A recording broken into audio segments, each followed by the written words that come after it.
Hello दोस्तों, मैं आशीष कुमार अपने YouTube channel Bihar GK tricks में आपका स्वागत करता हूं। इस बार मैं बिहार के प्रमुख विद्रोहों को लेकर आया हूं। मैंने पूरी कोशिश किया है कि बिहार बीपीएससी के पीटी और मेंस के लिए जो मोस्ट इम्पॉर्टेंट विद्रोह है मैं उसे इस वीडियो में डालूं। मैंने और यह भी कोशिश किया है कि यह वीडियो ज़्यादा लंबा ना करने के लिए इसे पार्ट में लेकर आऊं। इसके पहले मैंने बिहार में यूरोपियों का आगमन लेकर आया था। जिन्होंने नहीं देखा वो हमारे चैनल पर जाकर देख सकते हैं। तो आइए अब स्टार्ट करते हैं। नोनिया विद्रोह जो 1770 से 1800 ईस्वी के बीच हुआ। तो आइए इसके बारे में जानते हैं। नोनिया सोरे की मिट्टी इकट्ठा करने और उसे तैयार करने का काम करते थे।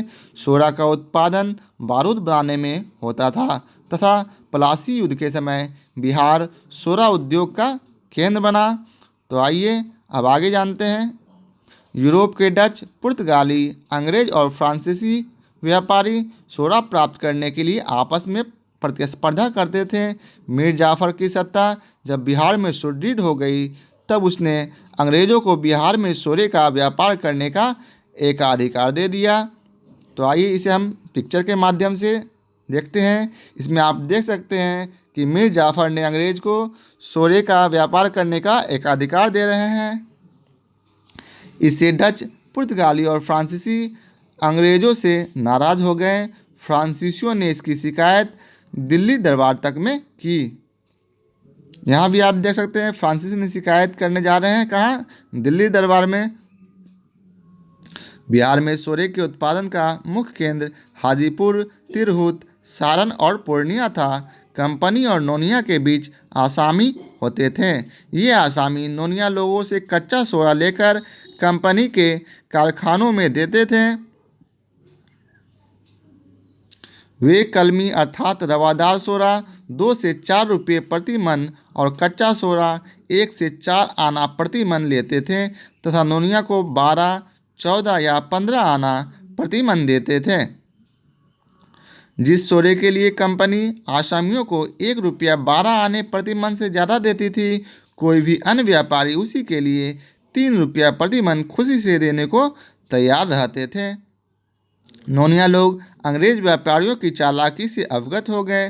तब उन्होंने कच्चा सोरा अन्य व्यापारियों के हाथों बेचने लगे। अंग्रेज उन्हें बाध्य करने लगे कि सोरा मेरे आसामियों को ही बेचें।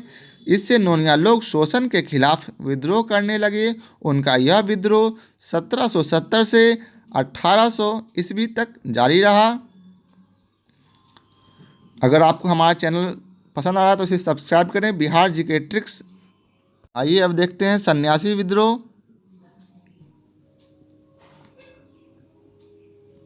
बिहार में कंपनी सरकार स्थापित होते ही चारों ओर अराजकता फैल गई।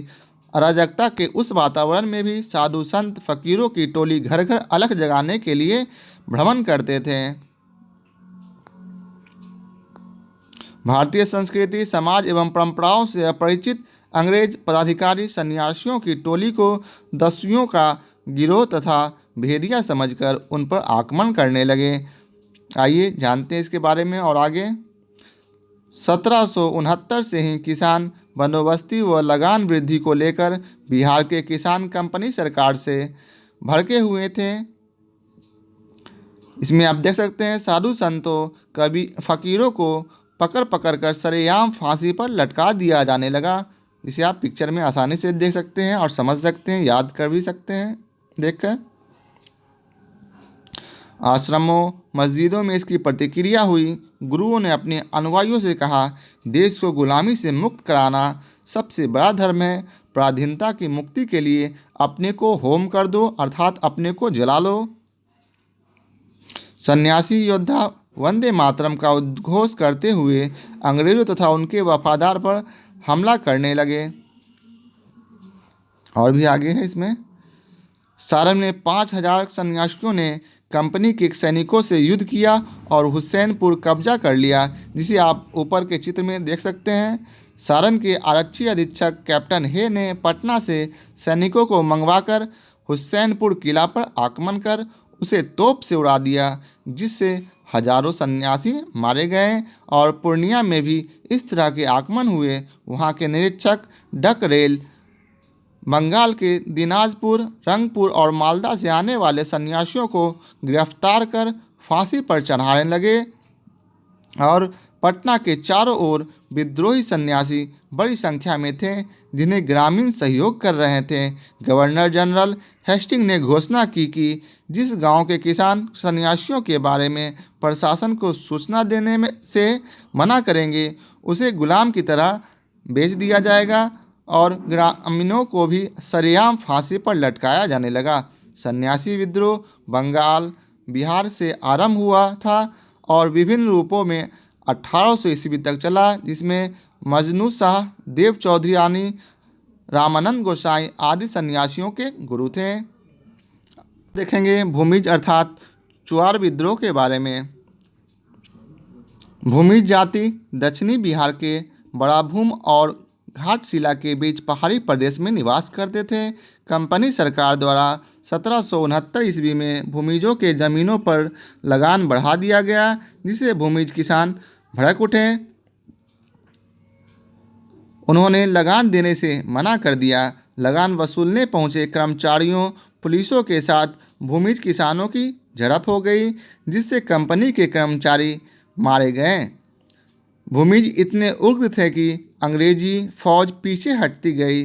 सिपाहियों को भागकर नरसिंहगढ़ में शरण लेनी पड़ी। भूमिज के विद्रोह को दबाने के लिए लेफ्टिनेंट नन को भेजा गया, परंतु वह भी असफल रहा।